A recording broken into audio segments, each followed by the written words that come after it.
Hey, everybody. Welcome back to the One Step Better podcast. I am Mike, and with me, as always, is Matt. How's it going, Matt? What's up, my brother? I am always intrigued by... Some days I do like a woo, and some know. days I don't like, it just depends. I'm always... It's like I'm waiting on pins and needles to see I don't how know it's going to go. how I'm supposed to react every time, so I'm like, woohoo, I'm here with you again, Yeah. Mike, woohoo. This is the One Step Better podcast.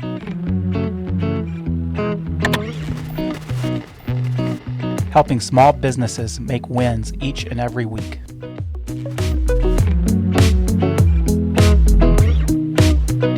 Well, today we're going to continue talking about all things people, a series that we've been doing for a little bit of time now.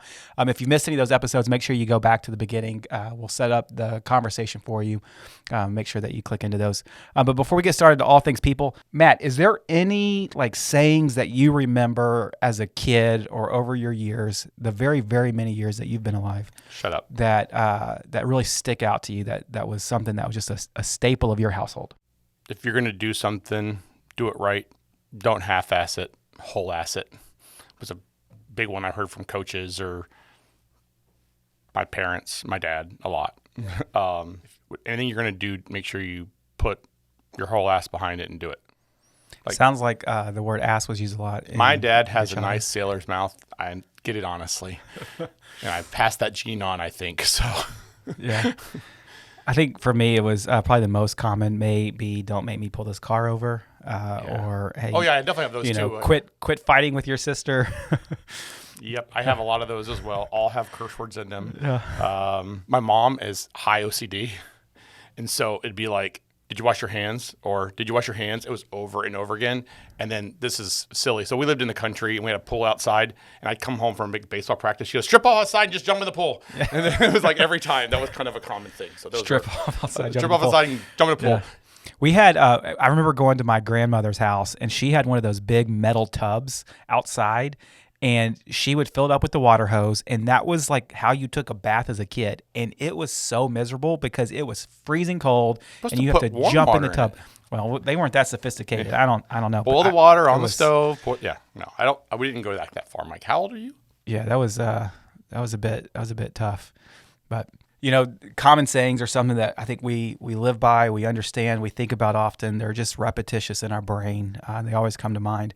One of those in the business world is you hear it often said that people make or break a company, that the greatest asset a company could possibly have is the people that are employed there. It's your most important asset. Yep. People are your most important asset. Nothing better than the folks that are working with you. We're going to explore today whether or not that is a true statement, some of the things to watch out for when it comes to people being your most important asset, if that's the case, or maybe where are some ways or some places that we could subsidize people deficiencies in the systems and processes and things that we're doing as an organization. And so, Matt, as you think back about starting your business and you brought on that first person, we've talked a lot about training and developing them over the different episodes of the podcast, But when you brought that first person on, did you ever think about that role, that person as, man, this is going to be the person that makes or break my organization? No. Right. No.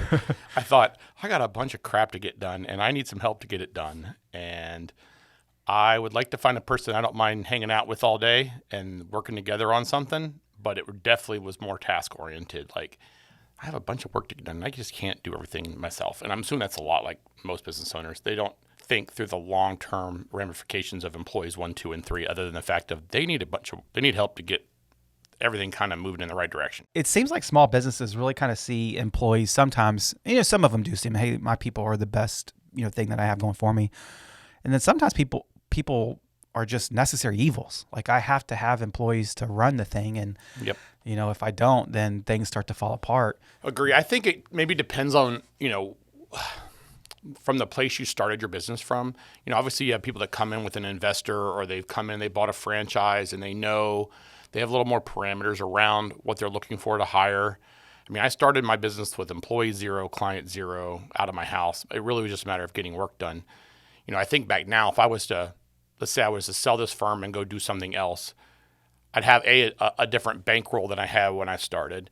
But even more importantly, that I would have hopefully learn from the lessons I've made mistakes of in the past and make sure I do set my team up for success right from the very beginning. It just, I think most small businesses don't, and I'll say most of them don't, because they really are just a matter of trying to get the ball moving in the right direction. Do you think it is a mind shift in both what you're doing and the lid to your success to change your perception of people from necessary evil to, you know what, this is a real big opportunity that I have? It is demonstrably better.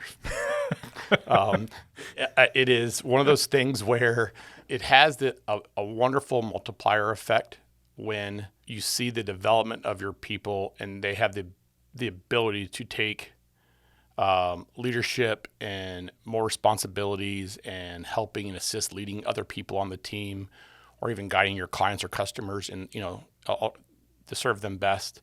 It allows us to have just an amazing multiplier effect. We talk a lot about leaders creating leaders.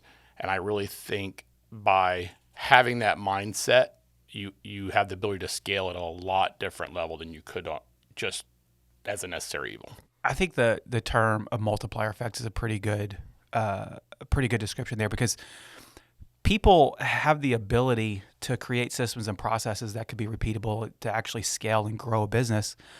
But at the same time, if you have good systems and processes and your people aren't as great, you could still achieve some things. I think the people is what's going to multiply the effectiveness of your systems and processes. And without good people, you could still get stuff done. It's just going to look significantly different. You're probably not going to reach that full capacity. Yeah, I mean, from the beginning when we first started out, I had a mindset of what our roles would be, coming from another accounting firm, knew the roles we had there, knew when I may want to add certain people to that. But until we really formulated what the skills and the characteristics and the values that our people had, it really was just kind of a hodgepodge of a bunch of people doing tasks. The type of business probably matters here to some extent. Of course. If I'm in a professional services organization, then there's a knowledge base that a person needs to have in order to really provide lift inside of my organization. That's not necessarily better or worse, but just different than if I am a restaurant and I need to hire another line cook. That person that's going to jump on the griddle or the fryer doesn't have to have that same knowledge base. The training ground may be a little bit different, maybe a little bit lower bar from the standpoint of knowing how to make a fryer to operate a fryer is very different than if I'm a law office and I'm bringing on another senior associate. But the training of that person is still critically important. I can't expect somebody to walk in off the street and be a great senior associate in the same way I can't expect somebody to walk in off the street and be a great fry cook. I have to have some training to develop those people into those roles. Correct. Even, if you're in a warehouse, having proper systems and people in your warehouse that, know everything is and it's organized, you still need a good warehouse employee. Likewise, if you are a helicopter pilot, you have this whole thing where, you have to have someone with a very technical set of skills that's been credentialed and certified and all the things. And each one of those has the ability for culture issues or, getting hurt at work or whatever it may be. And you're looking at your warehouse crew and having them know where the stuff is and not just throw everything around, and then that creates a massive inefficiency. So you always have to be thinking through what are you really looking for from a culture side more, I think, than the technical, but you still have to have your systems and processes for training and all the things that go into that. Do you agree with the phrase that people are a company's greatest asset? I believe in the phrase that is true. I think a lot of businesses say it's true and they don't act that way. What does that look like? Most important asset, for me, that means you're putting the time, effort to develop them as employees, as people. You care about their lives, you care about their families, you want to make sure that you're setting them up for success and a pathway to their own dreams, as long with and how those align with your own business's dreams. I think a lot of businesses say that and they go, that's great, except for you don't treat your people well. Like, you're not nice to them, you're yelling at them, or you have turnover problems because you haven't decided to hire off of culture, you've decided off of skills. Like, so you have cancers in your organization, or you have people that aren't a good mix, or people don't like the work they're working on. And that happens every day. We talk about this a little bit with the embrace the suck. Every business has things that suck. In our world, we're telling people bad answers for tax time, or we're dealing with government agencies that are highly bureaucratic and almost impossible to reach out to. Yet, we talk about this idea of, you get to do these things. You get to, close the loop with the client and make sure that you give them some peace at night when you got rid of that notice, not the, oh my God, I have to call the IRS again. Well, every business has that. If you're in the pool cleaning business and you have to go in and fix another broken pipe under concrete, and it takes forever, and it's cold outside and you're wet and it's dirty, you know what? You're actually fixing the problem for the customer, which is, they have a water all over their yard or whatever. And I think that the mentality of the organization about that type of stuff is, this is the work we do, and we get to do these things, not we have to do these things. Yeah, I think that's a good point. I think another area that small businesses struggle with is they think people are going to be a magic bullet.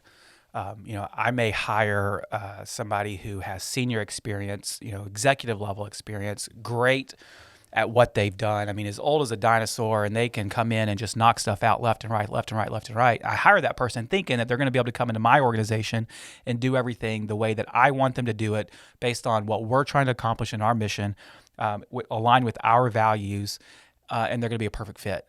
And that is not ever, ever, ever the case. Nope. The best people out there, you still have to get them aligned under your umbrella of what you're trying to accomplish as an organization if they're going to be successful. And if you don't take the time to do that, they may come in with full autonomy. You may have given them that, and start to knock stuff out and do some really cool stuff. And you might look up at some point and think, man, they're kind of taking us a different direction than I ever imagined.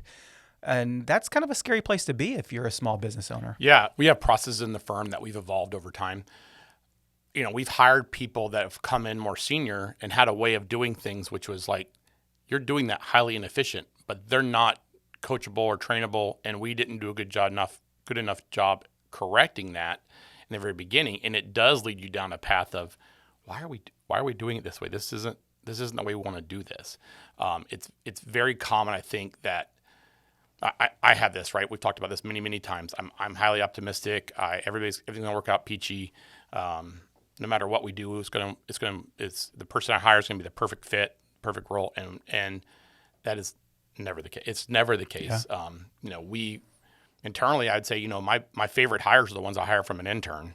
I grow them up with no knowledge base to mess up, and we build that vision along with them. And because of that, we don't assume on the front end that they're going to know anything. So we teach them the basics and why we do things and what the process is, but also why the process is. And with our experienced hires or people that are more senior, we have a tendency to say, well, they know the basics. I don't need to tell them that. Well, next thing you know, that's not, here's why we do it this way. Oh, that makes sense. But they still do it the way they've always been doing it. There's a bit of abdication on some of the general skills that we would expect in that position, because surely they already have that. Yep. And we lose sight of the fact that, I might have a ton of experience working at a McDonald's, but I don't know how to go turn on the machines at Burger King because I've never done that before. And so it's not, people aren't plug and play. I tend to agree that people have I don't know if I would say it's the greatest asset of a company, but I do think it is the greatest potential in an organization is the people. Because whenever you can grab a group of people that are fully aligned with the mission of an organization, that are rowing the boat in the same direction, that is going to outpace everything else that your company is doing. They're going to be able to refine systems and processes. They're going to be able to accomplish goals. But getting people to do that and encourage them, influence them to do those things, a lot of times is significantly harder than it is, I'm going to go buy a new piece of equipment and throw in here to do it, or I'm going to go, find a new piece of technology that can replicate some of that work. It's just tough. It is tough. We are, we're in this age right now. We are a very people-intensive business. Historically, accounting has been very manual. There's a ton of technology out there today looking to replace jobs, both in accounting and trucking and, manufacturing. It's a scary thing for a lot of employees today to think about what their job may be in 20 years from where we are today. I still think, though, that when you evaluate the ability for a human to apply change, apply and have purpose bigger than themselves, that you can't replace that with AI or automation. Yeah. And so I look at that and I think about somebody like a Chick-fil-A versus McDonald's. Like you just said McDonald's, and I immediately thought about this. They're still both fast food restaurants, and that experience for the customer is dramatically different. And it's because they've done a great job of training, developing their people, having systems and processes, but hiring well, having the systems of beliefs and values and customer experience they want to have. That's going to be very different if you now when you go to McDonald's and you order off the ATM machine. Yeah. And now granted the exchange is there just the same, but the ability for me to develop people and create a connection to our customers or our clients or to our teammates is not something that can be replaced. Yeah. I think it's important to understand that, people still make the world go around. We can rely on technology to the nth degree, but at the end of the day, we're not at the point, just developmentally as a culture, we're not at the point where all people are super comfortable with, I'm going to sit in front of a kiosk and place an order for something, moving that direction. But I think most people out there, if they had the option of communicating with a person who was good at their job, competent, friendly, customer service minded, knew what was going on, like a high quality individual, or a screen, a display of some kind, I still think people want to have that interaction with somebody. I still think, you think about a Starbucks, you could order the coffee on your app, but there's still a number of people that want to linger in that store and sit down and be around other people and social. I think there's a combination of how you can do it and do it well. Obviously, the convenience factor is awesome. You go through a drive-through line, you grab your coffee, you're gone. Or if you're at Chick-fil-A, you go in the 700 curbside parking spots they have. You sit there, get your stuff, and that's great. But I think the communities still matter. And going back to people, it's I like the interaction I'm having even with the person who's bringing me their food in the curbside line. Well, it also goes back to who are you going to be? You mentioned Starbucks. Starbucks for the longest time was a community hangout. Yeah. That's where I'm going to go to socialize and be around people. Get you hooked on the coffee, then they want to pump you through. Yeah. And now that's not the case anymore. Right. Now it's a coffee service place. So your value prop as an organization has changed. Has your customers picked up on that? Are they walking through that same path with you? Because maybe you're going to start to change your business model a little bit, because I can't just pump out low quality coffee and have the same result from I'm trying to get people in the store hanging out together. Hey there, JD here with Matt. Heyo! To tell you about our new podcast, The Restaurant Grind. We love hearing the grit and grind stories behind restaurants. So each week we'll be interviewing some great owners and restaurateurs to hear about their journeys and the problems they still have on their plate today. We're talking to people who started as dishwashers or engineers, not even in the restaurant industry, but now are running thriving businesses. Sponsored by the Memphis Restaurant Association. The Restaurant Grind is available on Apple Podcasts, Spotify, and YouTube. And you can join us each and every week to be inspired by these awesome industry stories. Only on The Restaurant Grind. It's all about the grit.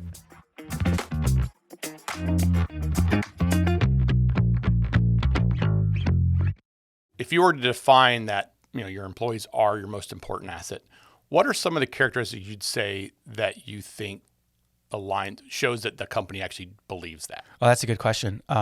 You mentioned earlier that a lot of companies will say that and then they'll treat their employees like junk. I think it's different for every organization because it's defined by the values that you hold as a company. I think for us, we want our employees to feel like they belong here, that there is a sense of community among their teams. We want them to feel like they are skilled in what they can do. And so there's a lot of ongoing training that is pumped into our folks.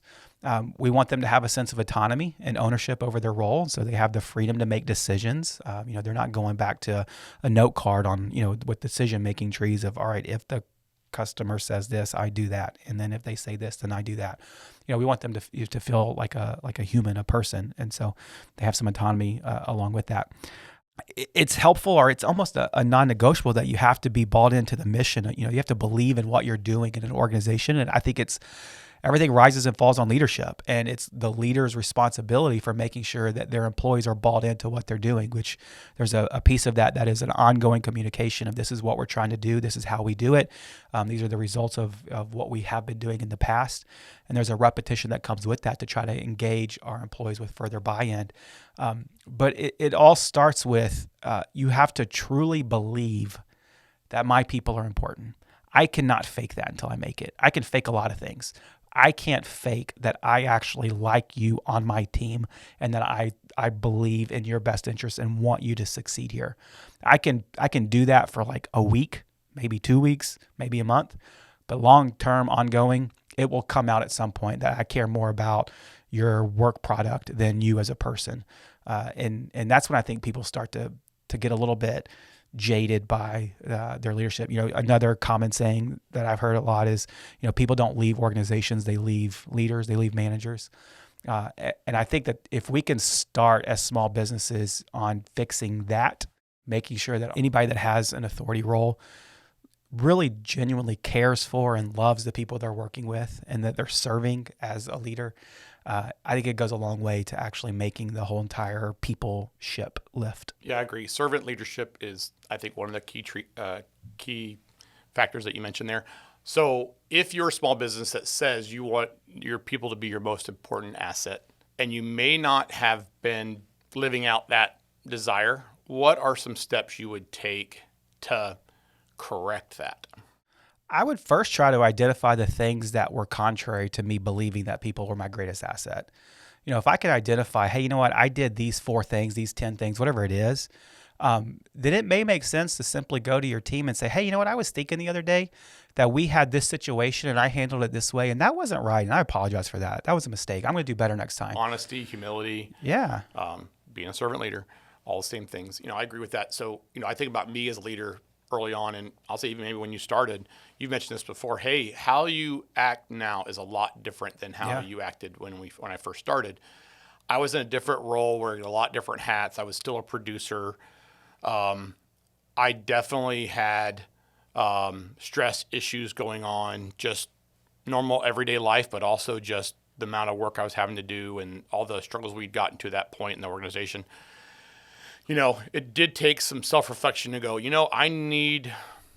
I have to make some tough choices. Number one, I think it's how do I want to behave and how do I want to treat my team, but also how should I behave in life? Like, it was not just at work, it was at home and everything else. Yeah. The second thing for me was the tough choice I needed to make on our team were we had people that weren't aligned with our vision. We had not connected the dots between the tasks they were doing and the work that we wanted to do and where we were wanting to be as an organization. And we had to, I'll say circle the wagons a little bit there and go about with all right, I need to improve as a leader, which means I need to encourage them and cast the vision that I have and, and explain what we're trying to do. I think for us, for me, it became really defining when we defined values. That helped me a lot. Also, having to craft a vision of where I think we were going, not just more of the same. That was big for me. But yeah, I think for you, the biggest thing that I saw as someone on your team was whenever you started to beat the drum, not of the work that we're doing, but the outcome that work provides our clients. And so when I first came on board 9 years ago, we were heavily beating the drum about get your work done, get your work done, get your work done. Very production mindset. We have to produce these widgets in our world, financial statements. When I was a staff accountant, every month I had to get these things finished, wrapped up, delivered to clients. It had to get done every single month. I very vividly remember you and I going to that Dave Ramsey event, EntreLeadership event, and we did that huddle in which they started to celebrate not, hey, you know what, I made so many phone calls, or I closed so many deals, or I was able to get so many people signed up for live events. It was, hey, this is the story of a person who used our products and achieved this result. And that is when I felt like you started to make a shift to Why our we do it. input doesn't matter. The outcome that our clients experience in their business is what we're measuring our success on. And for me, that was the shifting point for was where very- we were going. I don't think I had a different vision in my mind, but I had not told anybody it. It wasn't communicated that same way. We got to get our stuff done because I think our clients need this stuff so they can make decisions from. But by flipping that around and go, here's why we got to get this stuff done, because our clients are expecting this to be able to make decisions about their business, and we want to help them succeed. In order to do that, we need to give them information in a timely manner, and they've paid us to do this, and there's no reason why we shouldn't be able to manage this process enough to get this done so they can get the insight they're wanting to get.